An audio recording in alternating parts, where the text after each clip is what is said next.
Yo, better in the mic, it's the Krewe NFC, the Roundtable where the real heads be. Talking NFL, the game we adore, from the touchdowns to the legends and so much more. That booking guy, he's got the stats on lock, dropping knowledge on the field, watching every block. Back up, back and bleeding green, cheering loud and proud. In the sea of cheese, as he's standing out the crowd. I can't hear with the looks and the smarts, breaking down the plays, and he does it with heart. Then the stout, solid like the line.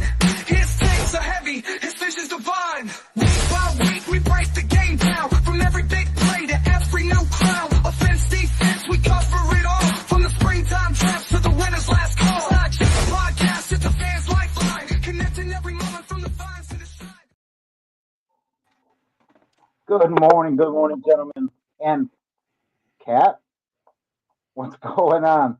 Preseason football is finally upon us. Toe hits leather, and everything is right in the world. Just like that, the NFL has made America great again. How's everybody doing? We're good. Good over here. So, well, I really think we need. Go ahead, Andy. I'm sorry. Are you going to say something? Just saying how we can't wait to have an actual football game this evening. Bucks played last night. Kyle Trask tore it all. No, anyway. Before we go into any of that, looks like the Bears game's walking right in front of you right now. Mhm. So, Andy, what do you think of the Bears season? But seriously, Yeah. week one preseason, NFL football in general is a full contact collision sport. I mean, Mediocre at best. Matter of fact, they do have a new NFL record. Was it 70-yard field goal? it doesn't count, but So, I mean, that's always exciting. I'm sure it was great to watch in person. But having said that, let me step back real quick here to this Lions Falcons situation. Head-on collision, face mask in the chest. Morse snack back. Was on the field for a good 20, 25 minutes, I guess. Brought the stretcher out, took him away to Atlanta Hospital. He is in stable condition now. But the NFL, actually, the coaches made a decision, both Dan Campbell and Raheem Morris made the decision not to continue that game. Once the injury happened, the next play, quarterback took a snap. Kyle Allen stood there and let the clock run. Class act. Raheem Morris, according to Dan Campbell, is the ultimate class act. And honestly, it's almost like what they had to do. You can't continue playing a meaningless game when someone's life could be in peril. I mean, what are you guys' thoughts on that? Do you think it was the right decision? Do you have any comments on it? Well, I mean, they stopped it in the third quarter, which, I mean, I think it was the right move. I mean, it's preseason. Now, it'd have been more interesting to see if they actually did that in the regular season, but I think they just didn't want to take a chance on anybody else getting hurt on their roster or anything else. But yeah, that was pretty gnarly. I mean, it wasn't as bad as was it Hamlin's that he had, because his was just his looked, not that nobody knew what was going on, but Morris's looked pretty bad. So I'm kind of glad they called it quits and let it go. And Hugh Morris and Dan Campbell need to get a lot of credit for that, and also the refs allowing them just to be like, "Hey, this is it. We're not doing nothing no more." So I think it was all around a good call from everybody. Oh yeah, and you also got to think that first off, your players are definitely not in the same mindset they were 2 minutes ago. So that's going to be a major thing. So you're concerned for your teammate. You're definitely not in the same mindset. So it's definitely best to call it a day and then come back tomorrow. That kind of a thing. Yeah, I think they erred on the side of caution. Yes, it was a tragedy. It was devastating to see. I'm sure it was awful in the stadium. I'm sure it was dead silent. But I think they had for the first time, the NFL had their players health in consideration at that point. Not only the player laying on the field, but the players trying to continue that game. It's hard to go out and watch someone you've worked with and battled with and try to bring up laying on the field while you're getting ready to take the next snap. We've all experienced it. I've never experienced it that bad to where someone didn't get up, but I can't imagine trying to play a game after that. So kudos to the Atlanta Falcons, Detroit Lions, Raheem Morris, Dan Campbell. And finally, I'm not going to say this again all season, I guarantee it, but kudos to the NFL for taking the players' health into consideration. Having said that, let's move on. So let's go into Dallas. Is there anything going on in Dallas, Mike? Any news? Anything we need to discuss? I haven't heard much. I don't know about you guys. I mean, I've seen a lot of clickbait out there. Um, yeah, I guess we're gonna have to touch on that subject, aren't we? Jerry Jones being Jerry Jones again. It's. I think people too have short memories with this. The same thing happened with CD Lamb. Same thing happened with Dak Prescott. And negotiations. The only big difference in this whole thing, Micah Parsons ain't afraid to go on social media and say stuff. I mean, and it's to the point to where Jerry doesn't. Yes, they have. I agree. Uh, they Jerry does this all the time, and he doesn't care if it's good publicity or bad. He's getting publicity, and I think now he's not even doing it on purpose because I think he's basically don't even know what's going on. But yeah, it's not a good sight. But we saw all the memes come up, all the different sayings that I'll go play for the Bears, the Raiders, the 49ers. When our 49er fan fell for it, so to be fair, he is under contract. Mm-hmm. I mean, Jerry doesn't even have to entertain discussing contract with him at this point. No, and like I said, it's the same issue with when Dak and CeeDee Lamb, they were both under contract as well. And Jerry, and I think most organizations try to do certain things when their players are getting close to the contract. And Jerry likes to start it early when it benefits them. Huh? Entering this contract, they try to go to that discussion when it benefits the team. Entering a contract discussion right now with Micah Parsons does not help the Dallas Cowboys whatsoever because the contract's just jumped, right? Mm-hmm. Has he exceeded his contract? Has he outplayed what he's getting paid? He's a first-round draft pick. Yeah. How can he exceed that? They don't have a Lombardi. They haven't seen a Lombardi since VHS and Betamax. VHS. We're not the Betamax for the Bears fans. Right on. But what I'm saying is he hasn't exceeded anything. Everyone's saying he's exceeded his contract or he's outplayed what he's getting paid. How can you say that? You're a first-round draft pick. You are supposed to lead the team, damn near make all pro, and impact the game. Is that not what he's done? He hasn't exceeded anything. They have no hardware in Dallas. Nothing. Yeah. So, question: What started all this? Why is Micah so upset? Because he's not getting the contract he wants, again, this is coming down to more than I've said this with the CeeDee Lamb contract, the last one they did with CeeDee Lamb. It's coming down to more of what Jerry Jones wants to do, and he's going to try to get away with what he wants to do, and the players are trying to get what they need, and I get it, and I understand, and he does. And Mike, to go back to your point, and this kind of ties in with Andy.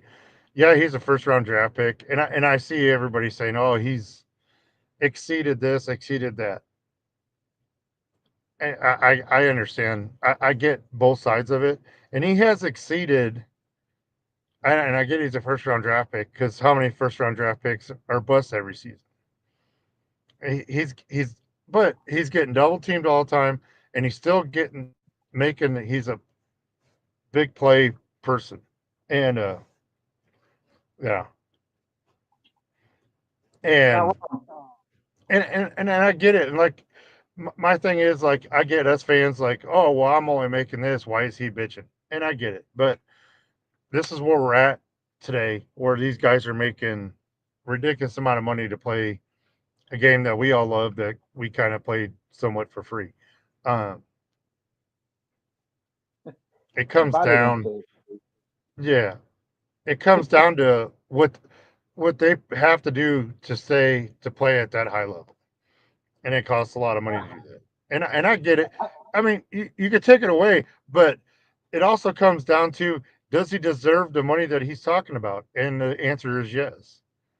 Yes, I know they don't have a trophy there, but again, how long have I been telling you they're not going to get a trophy until Jerry Jones leaves? And it's so. starting to become a big talk now that Jerry's starting to be the problem with Micah. And the reason is I think Micah's more loved than anybody else on that roster because of He what is he your does. roster. Yeah, I know. So That's he need yeah, it's fine to have negotiations when you're under contract. And if you can get a new contract done, fine. But Jerry's not going to tell anybody what he ever does behind closed doors. well. And they're What's supposed to going to keep that happen? hush hush. What's going to happen now is Micah Parsons going to be a free agent next year. Hmm. He's going to the highest bidder. Oh, I know. If they, well, and this is the same thing what happened with CeeDee Lamb, and all the things came out. Well, say that they don't sign him, he's going to go the highest bidder. Yep. Eventually, what'll happen is Jerry will do what he always does, and he comes out, acts like I'm the man, and then when it comes push to shove, he ends up giving the player what he wants. And Right.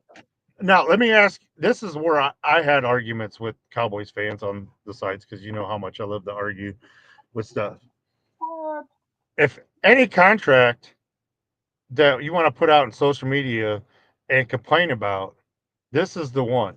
CeeDee Lamb or Dak Prescott were the ones to complain about that everybody made a big fuss about. This is my biggest one right here. If he goes, it's going to be plenty of touchdowns for the other team. I'll just start fantasy football picking everybody who's going up against Dallas that week if Micah leaves. Because he is the leader of the team, and he has been. He has been the leader of that team on defense. And no Yep. matter if he was hurt or not, he was on the sidelines.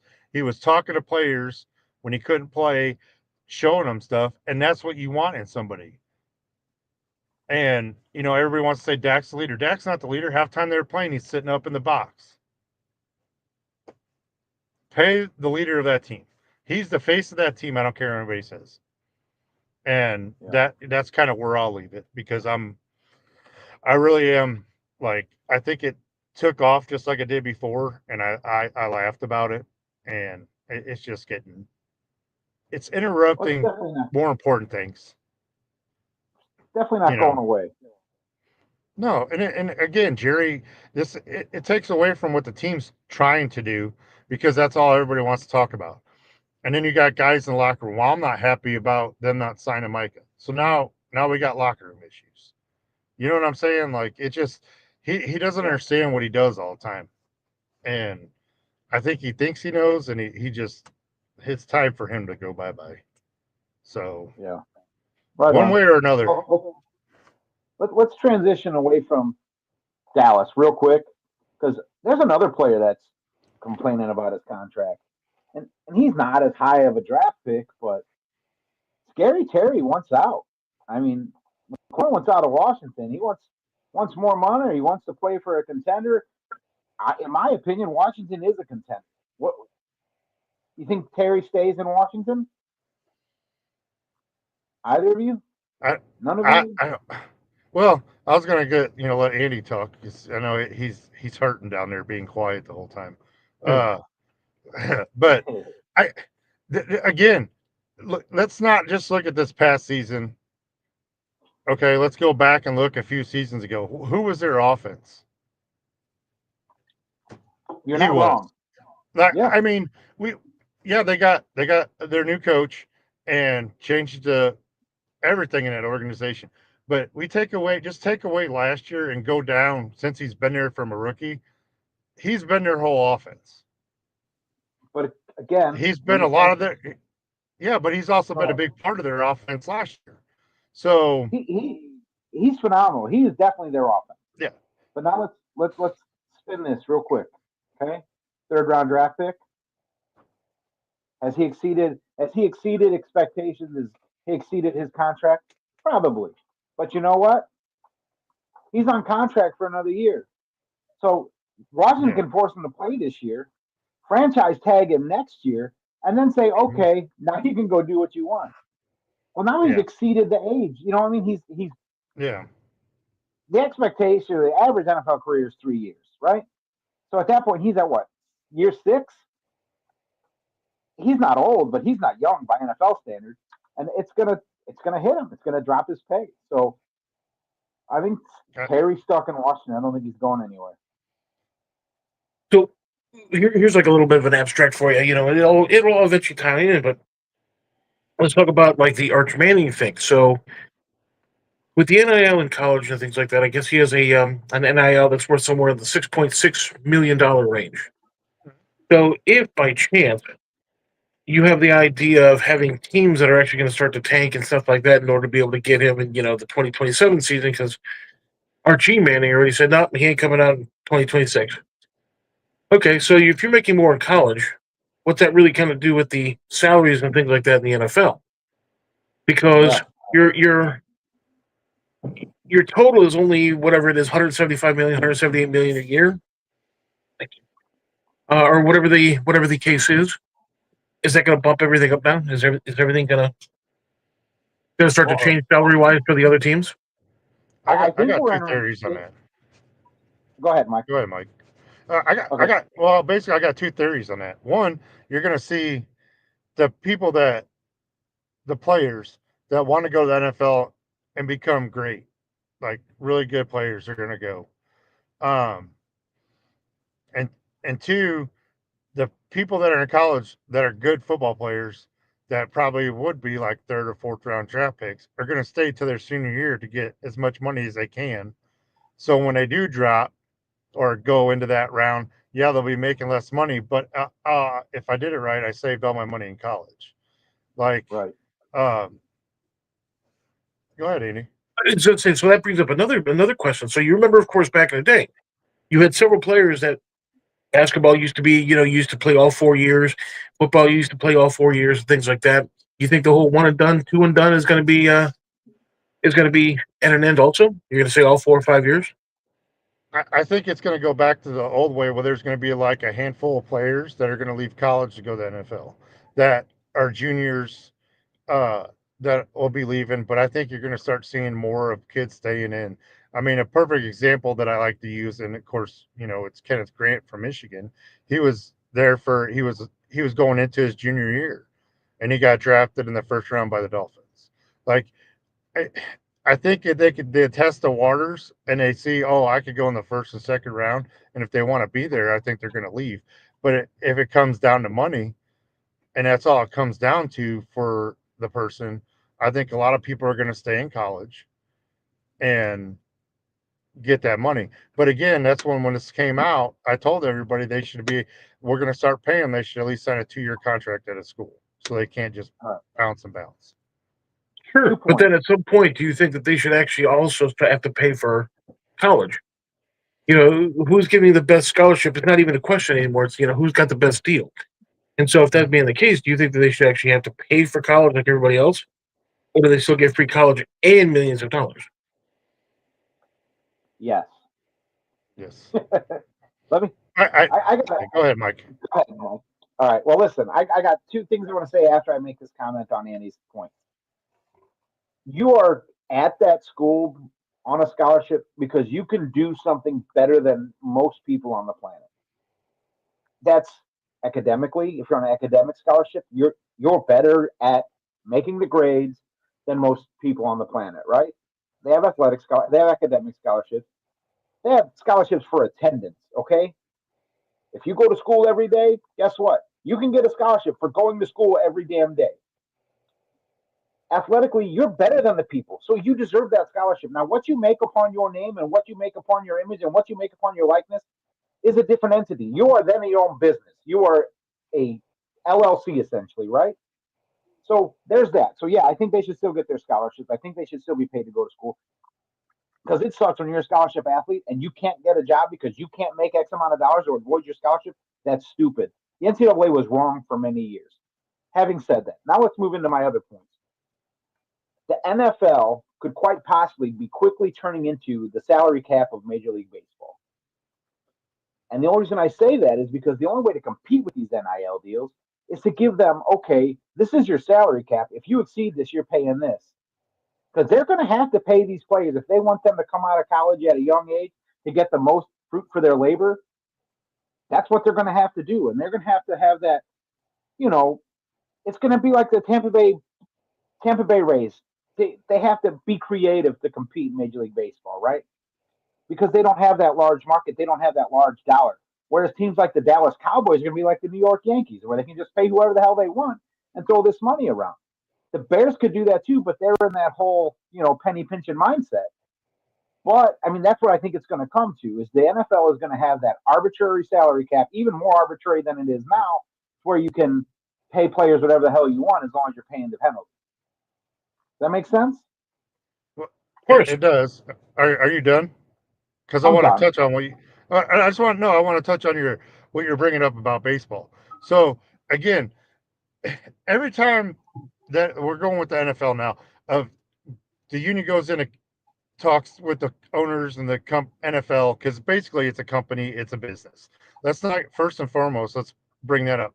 Yeah, they are athletes, but the NFL made this a business at least 2 decades ago, maybe even longer. Oh yeah. But so they go in and fight all this stuff, and then you look at, oh well, you're under contract, and these businesses will find out what happened, how to get around loopholes, right? How to get around certain things. So what does NFL do? Well, we'll franchise tag you. So again, we go back to Terry. He's going to be 26 if they don't pay him what he wants. So he's stuck. But then yet, a lot of people are complaining about Micah Parsons, that he wants the money like he's paid. Well, there's 2 people right there that basically are the head of the franchises that should be paid. And I think that's gone out the window with a lot of things, because fine, we'll just franchise tag you till your price drops. And if you have a bad season, you're done. And look, it's 3 years. And so they're doing all this, and that's what they're doing. But again, I think a lot of it, if the fans start complaining about it so much, I think the owners don't have a choice. But going back to the baseball thing, and I said, baseball's a business too.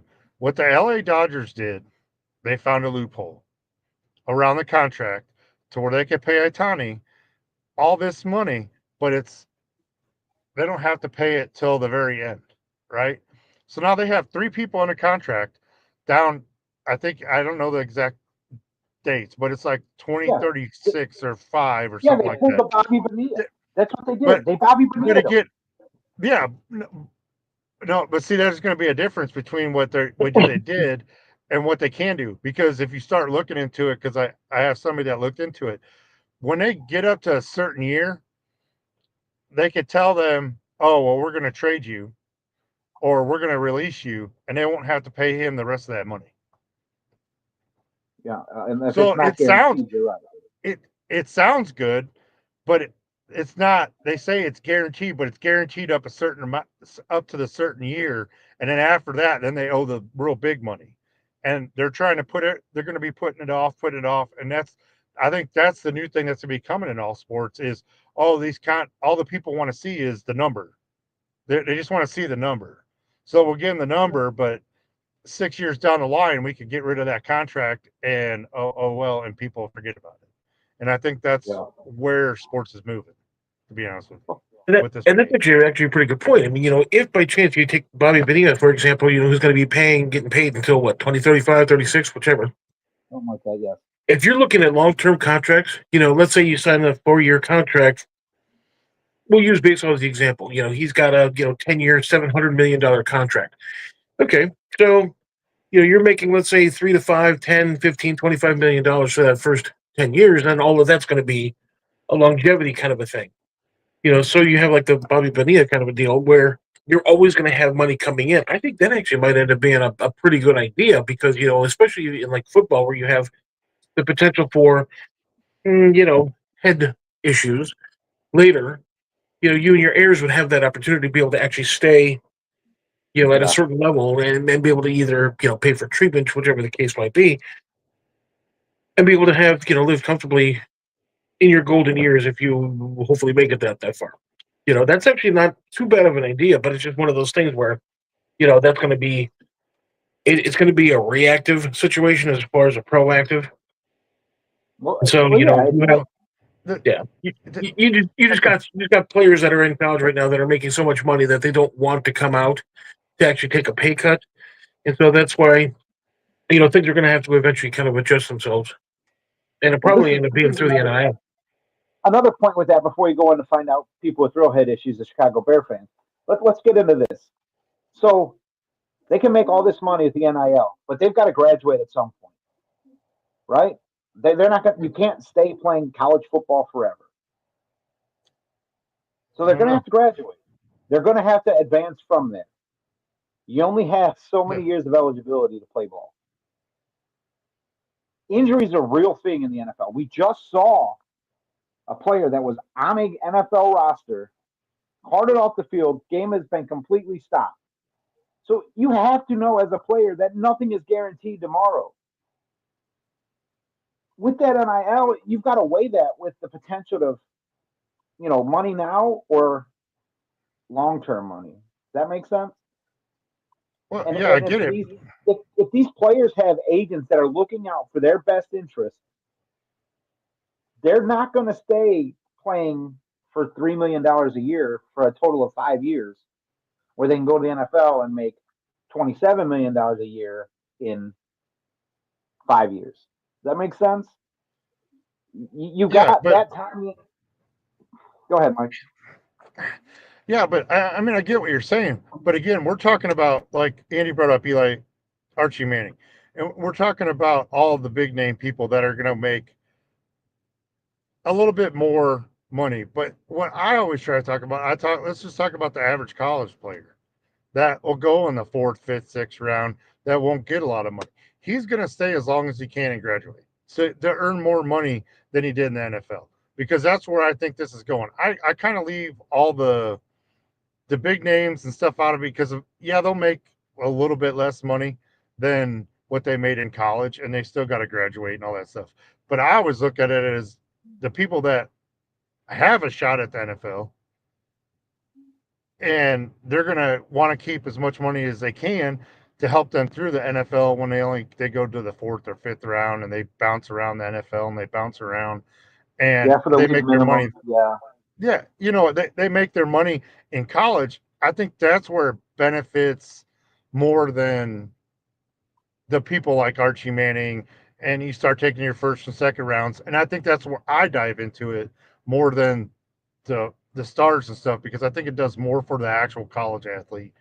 And again, the NCAA, we've complained about this for years about how they just brutally just used players for, you know, billions of dollars and didn't do anything. And it goes into the same thing too now that they have, you know,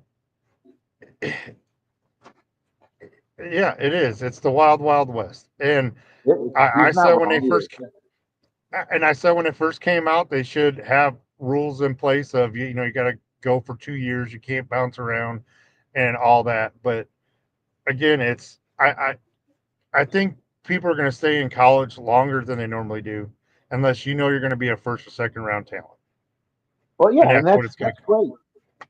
But again, injuries are a real part of this game. Okay, I Real, know. legit. So even if you're a fourth round pick and you're making, let's say, 1.5 million in NIL deals, if you stay in college and you graduate and you don't go to the NFL because you got hurt playing college football, you go out to the regular workforce and you're making $75,000 a year doing whatever, right? That's not bad money. It's not great money. It's not bad money. But you just wave goodbye to $450,000 a year because you wanted to stay and make that. You understand what I'm saying? There's but I gotta do injury every snap. I gotta do devil's advocate too, and you could say, okay, I played 2 years.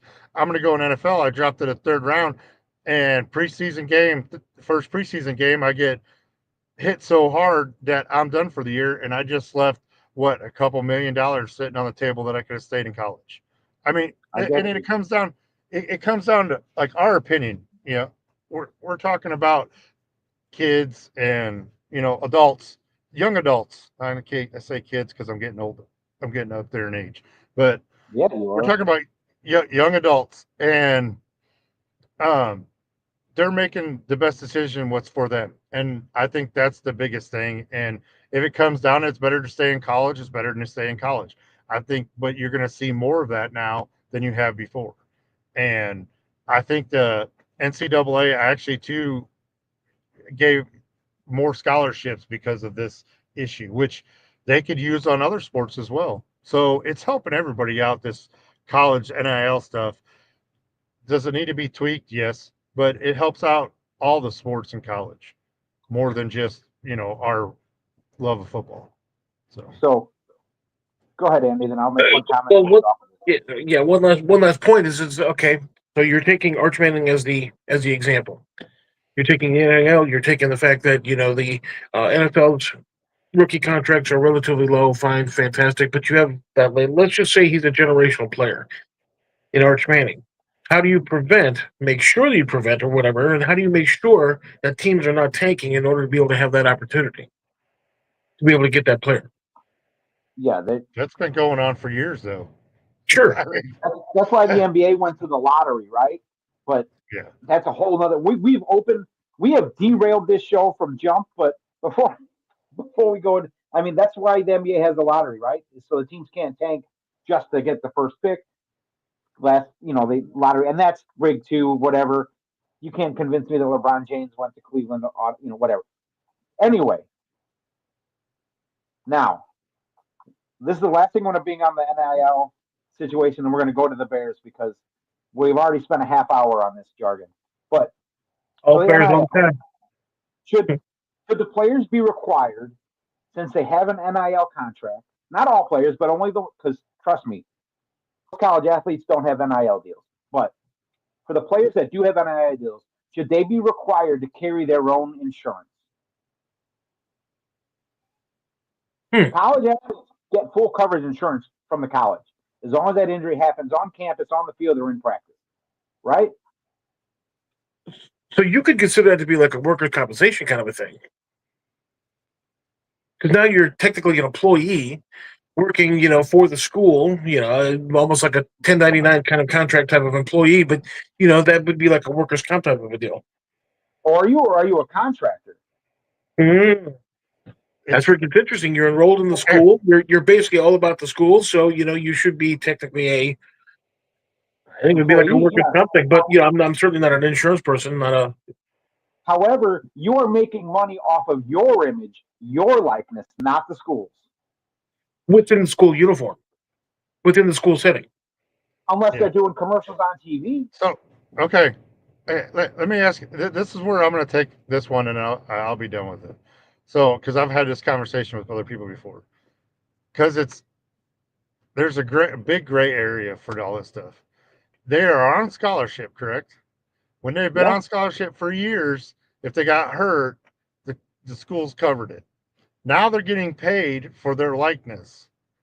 Correct. They are still, if they're under a scholarship, the school has to pay for it. Now, be careful. That's not true. But anyway, if they get hurt while they're playing,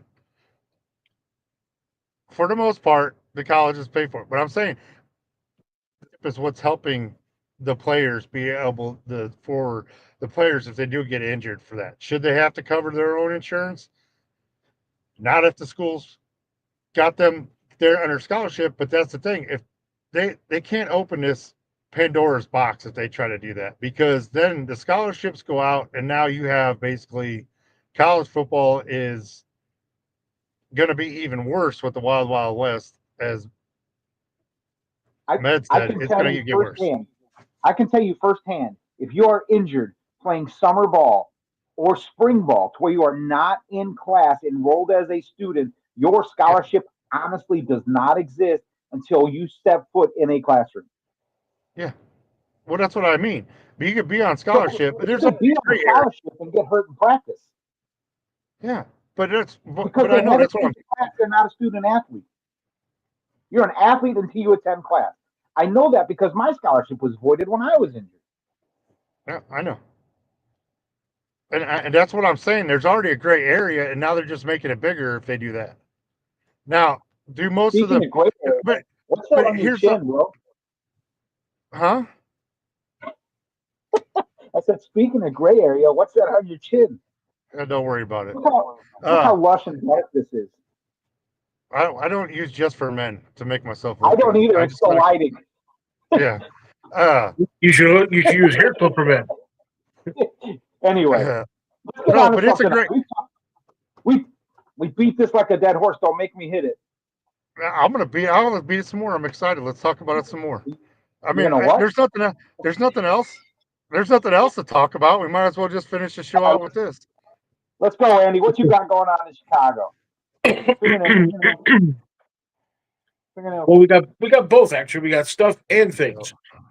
So Kevin Warren, of course, came out. Kevin Warren, of course, came out and said, "Hey, Arlington Heights is going to be our place, so now we're going to be the greater Chicagoland area Bears, as opposed to the Chicago Bears." Which it's all about the numbers thing, and I completely understand. And this way you'll have the opportunity to watch a Chicago Bears game indoors. Ugh. I Everybody's don't going like to it. that. I get it. What's that? I don't like that. There are just certain teams that have gotten to like an iconic type of status because of the fact that you're playing in that type of weather. You could. How about this? Do like a Buffalo Bills. Where your walls are such that Josh Allen came out and said, "Hey, you know what? You really can't even feel the wind down here. So why can't you do something like that?" No, we're gonna have to totally enclose it because they want to be able to host the Super Bowl, host other things and stuff like that. And I get it, the money thing. But again, some what? They can always do what they did down in Dallas. Put those curtains up to make sure people can see. That's true.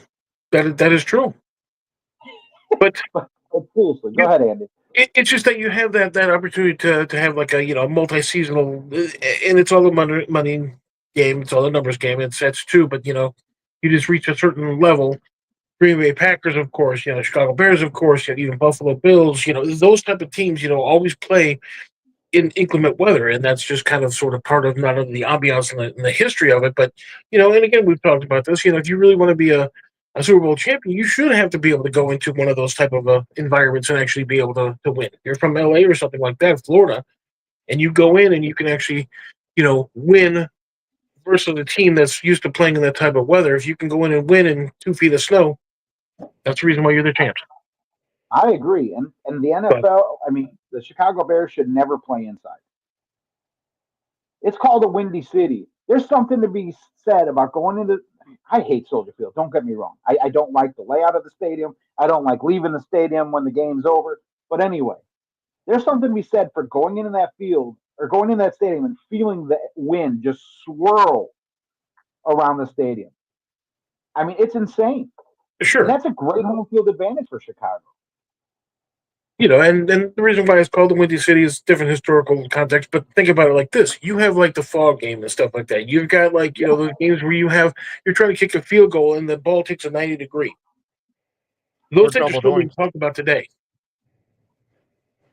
From 30 years ago, and it's just one of those type of things. But that's fine. That's fine. I think they're looking to be able to do a more like not only a stadium in and of itself, but of course, an entire complex where you have shopping centers and hotels and restaurants and new stops for the train and things like that. And I'm sure that the people in Arlington Heights are just absolutely loving the whole idea because it won't do anything to increase traffic or congestion in any way, shape, or form. It'll bring jobs, though, man. Well, that area needs. you know, I brought this up to Andy before. My cousin lives there. She is not happy. She is not happy at all. So, well, would you be happy if the Bears are going to be playing in your backyard? well, that's what I told her. I'm like, are you mad because it's the Bears or somebody else? She just said it's mad because they're moving to Arlington and all that other stuff and the traffic and everything else. And, you know, Well, if they and think the trains, like, they brought up about, getting there with the trains and stuff. Yeah, they'll have that ready by 2040 that the trains will be all ready to go to the stadium. So they're slower than everybody else. So, but I mean, will they have an opportunity for some sort of a tax rebate or something like that on their property taxes, or any sort of a benefit that they would be able to see? I haven't really talked to her since it kind of like got brought up, but yeah, she wasn't happy. And, we had a nice little conversation over Thanksgiving over that one. So, Yeah, it's going to be one of those things for sure. But like I said, with the idea of having the Chicago Bears actually moving out of Chicago, now you're in the Chicagoland Bears, and playing indoors. It just and especially because like you guys, for example, are so much older. You're like very very old, um, Yeah. insanely, incredibly old. Just Yeah. just through the roof. I mean, we're talking. So, but with What that about being the the things case, going down in Chicago? that's about it. Now you actually have a couple of things, but think about it like this. Think about it like this. You're going to have to be able to field in the new stadium a Super Bowl winning team, and from it looks like it, you have Caleb Williams, of course, as your quarterback, DeAndre Swift, DJ Moore, Roman Tunze, of course. You do very well because I was looking at the schedule, for example, and I don't see the Bears losing a game this year. so the same as last year. Philadelphia might be a little bit on the closer side, but that'll still be a 3-touchdown victory. Are we? Welcome to another worthless episode of the Bare Minimum with iCandy Andy. The bare minimum.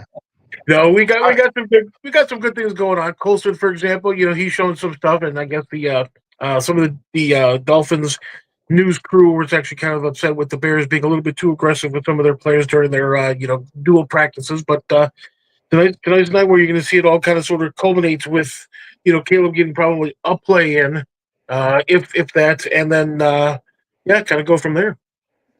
Yeah, I don't think you see Caleb Williams at all today, really.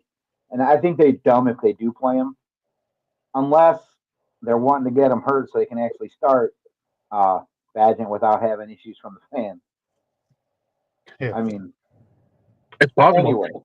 Tyson Badgett has actually been doing pretty well in practice, but actually they've all been doing fairly well. You actually see a lot of progression from Caleb Williams, of course.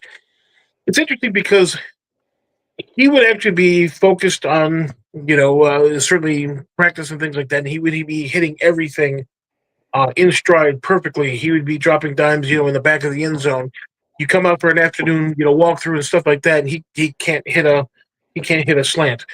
So they've been working on that, for example. Consistency. Definitely consistency. Yeah, They're actually working around. He's been. What? The media's been blowing up his accuracy, man. Wow. Yeah. Let's just say that. Let's just leave it at wow. That's a yoke. But I'm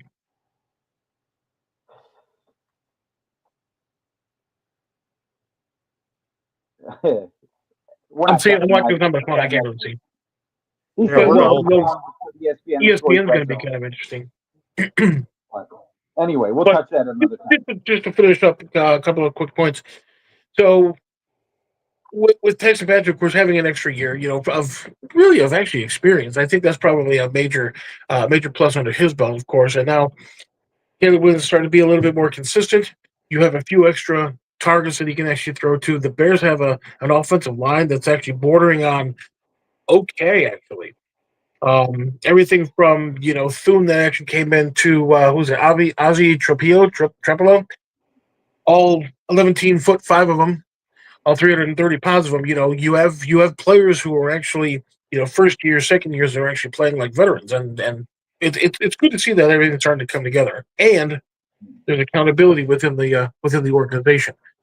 Where you have people who are being told to sit down and next up, whatever the case is. So Johnson, of course, the coach Ben Johnson is actually shifting that paradigm to where things are actually looking certainly much more brighter in Chicago than they were last year. Yeah, we'll see. All right, I'll touch real quickly on the Bucks, and then we'll get into this fan voted That's gross. quarter century team.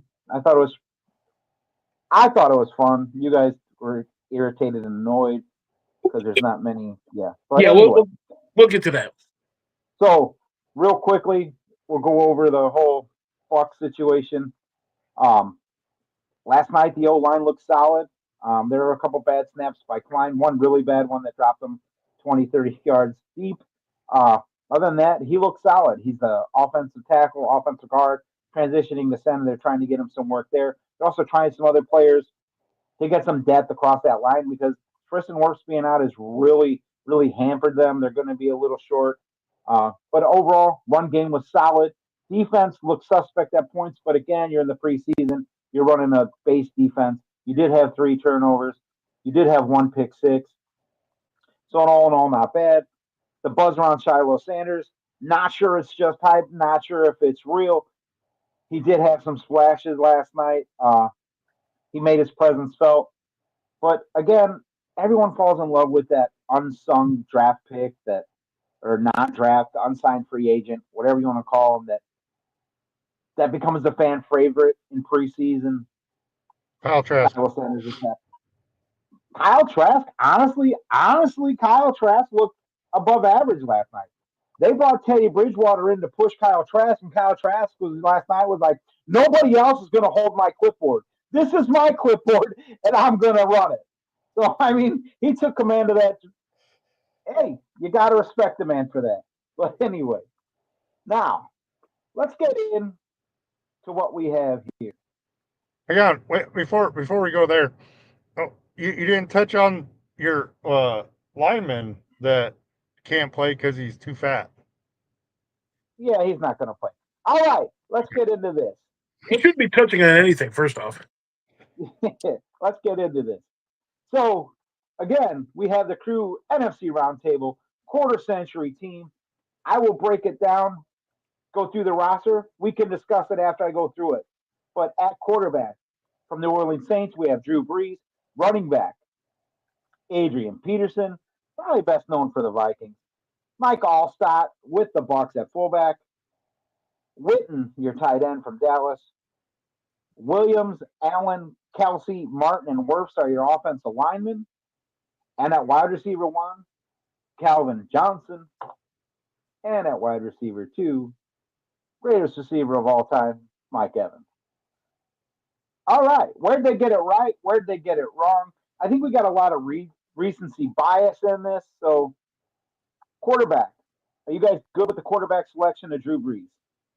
Yes, because it annoyed you and Brian, so I was happy that he won. That's all I cared about. Drew Brees is actually a very, very good quarterback. That's certainly a given. But the fact that he didn't necessarily win any big time games, and he was on a team that was, one of those type of things, kind of like a Dan Marino, who actually probably would have been as good as not a better pick. I mean, I don't know how much bigger he can get than the Super Bowl. He did have one. And Rex Grossman. Yeah, but he brought them their first Super Bowl. So, and win? Yeah, he won. 2000. He won? He won. He got that big nugget? Yeah, anyway. So, but you also have, for example, like Peyton Manning, of course, and that doesn't even mention Sexy Rexy Grossman, for example. Yeah, all right. Let's go. That are just so much better. But at running back, we have Adrian Peterson. Wait till we get to the line. Wait till we get to the offensive line. I agree. I agree with you 100%. I think the line is, but Adrian Peterson as your running back. Do you guys have anyone else you think should have been in the mix or is better than Adrian Peterson? I got a lot of CMC love. I got a lot of Saquon Barkley love, but they didn't really. Adrian Peterson moved it. I mean, he's the man in that position for that time frame. Yeah, I'm good with that one. Yeah, That's that's fine. good. Allstott for fullback. I don't think there was anyone else really to compete with him for that. I mean, that was They're really, Matsui? I mean, this from 2000 to 2025, dude. You're almost in the wrong Jesus. century. I mean, go Mike Allstott's from 2025? No. 2000 to 2025. Yeah. God. Okay. But seriously, I mean, there's some good choices. Lorenzo Neal could have, but Mike Allstott's numbers are just far and away better than anybody else in the position. He should. I know I'm speaking as a Bucks fan. You guys can argue with me all you want, but he should be in consideration for Canton. Mm-hmm. Not saying he deserves it. Not saying he'll go in, but there should be a real conversation about Mike Allstott being enshrined in Canton. He'll get in way down the road though, unfortunately. So the only thing I can really say about Mike Allstott, mediocre at best. Oh my God. All right. At tight end from Dallas, Jason Witten. I did have some arguments for Jeremy Shockey. I mean, Yeah. do you think So no. They're good argument. Their arguments didn't say they were good ones, but they were arguments. I mean, I'm biased with this one too, but I mean, you look at the numbers, everything Witten has done. He was better than most of the people there, and I know people are like, "Whoa, Shannon Sharp and stuff," and I'm like, "Yeah, but if you take away the stuff from 2000 till now, and the arguments, I think Witten's the one. He was all around. He blocked. He could catch. And I think he was the best all around tight end. Of course, I'm biased with it, but I mean, it was somewhat close with the other ones that we had in there, but I think Witten's the overall. I could have definitely gone with, for example, Chicago Bear, and yes, he went on from the Bears, but Greg Olson, I think, would probably be as good, if not a better pick.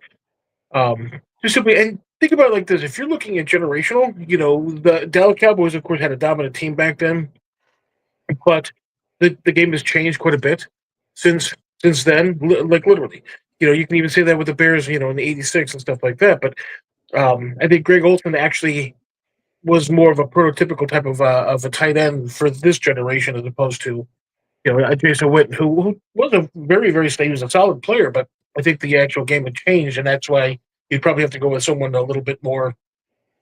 Why his numbers are better than Olson? His numbers are better than Olson. It don't matter. It's generational.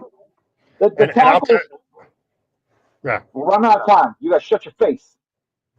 The tackles is something where I think we might have got it wrong. The fans may have been wrong. We got Can we go to the receivers? We're going to go to the receivers. Trent Williams and Tristan Wirfs. I would take Trent Williams. I'm fine with that one, but Tristan Wirfs, again, like I've said before, I think we got too many Bucks fans on our page that just get, hey, it's Bucks, click. And do I think he's not a good, I'm not saying he shouldn't be on the list and that he's not good, but I'm just saying there was other tackles better than Tristan Wirfs that played that people would pick. I don't know that they're better, but their resume is longer and has a lot more on it at this point. So it makes them better. I don't know if it makes it better. Tristan Wirfs is the only player in NFL history to be first-team All-Pro at left and at right tackle. That's got to mean something. Whether we're right or wrong, but Tristan Wirfs, I think, could be off this list just because he's so young. Left guard, right guard, I don't think there's any issue there. You got Larry Allen and Zach Martin. I would have been fine with Steve Hutchinson too. Like that. Yeah. If people didn't really know, I would have been fine with that one too. Those three I didn't really I didn't mess with. The biggest one I have a problem with is me and Andy's position. And that set me off. I was pissed off about that one. Because all that is media. And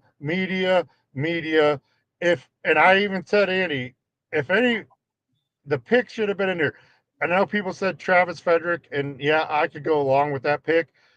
I would have picked Olin Kreutz just because of the 100%. resume, because of how long he played.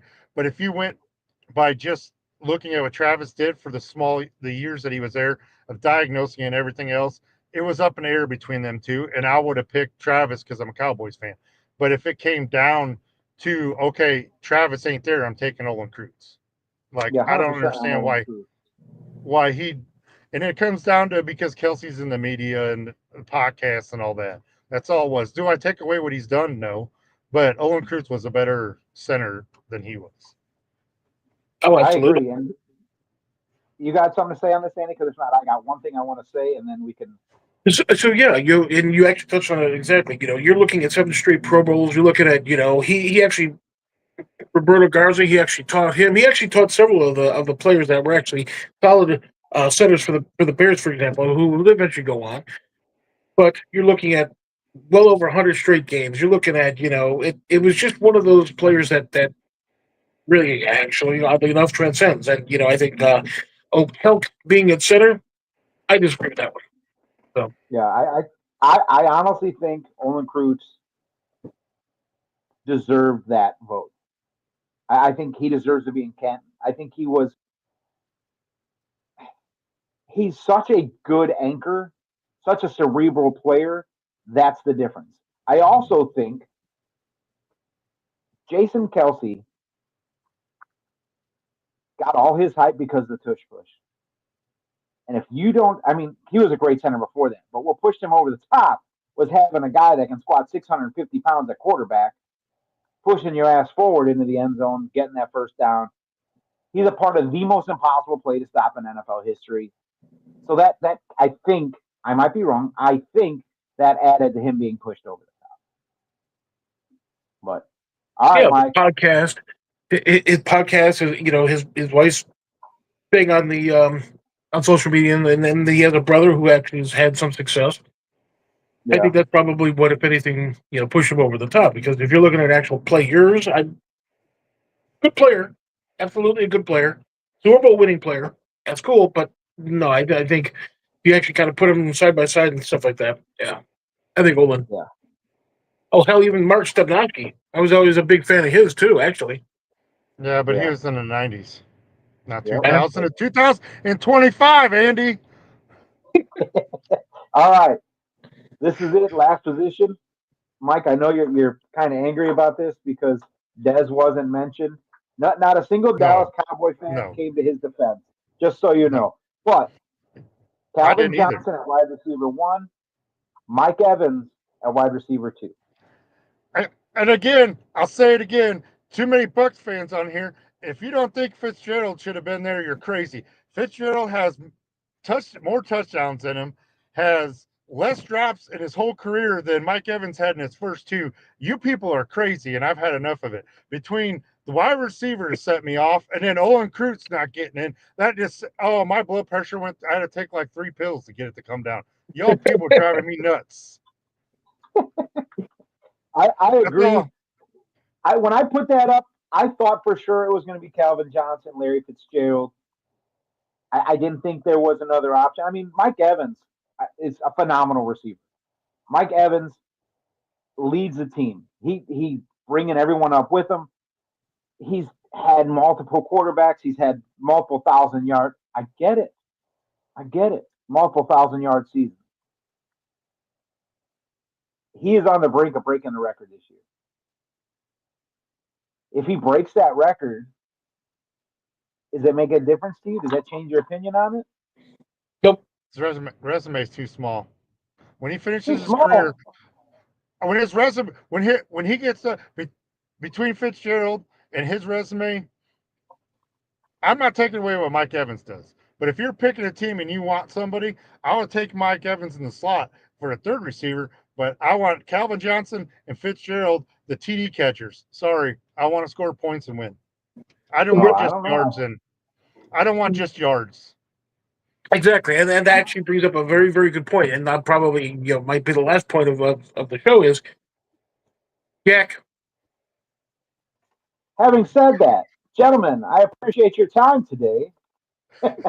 No, seriously, it was fun actually getting back on here. We're run out of time, man. We wasted so much time on the whole NIL. It wasn't even topic of conversation, but somehow we wasted the whole show on that. Thanks, Mike. But great seeing you guys again. Do you have any closing thoughts for today? The list was crap. Too many Bucks fans. That's my end. We have defense coming out this next week, so hopefully we'll have a defensive team to discuss next week. And before you know it, NFL kickoff the regular season will be here. I want to thank our wives and families for allowing us to come on here and be an idiot once a week for an hour, because I'm only an idiot once a week.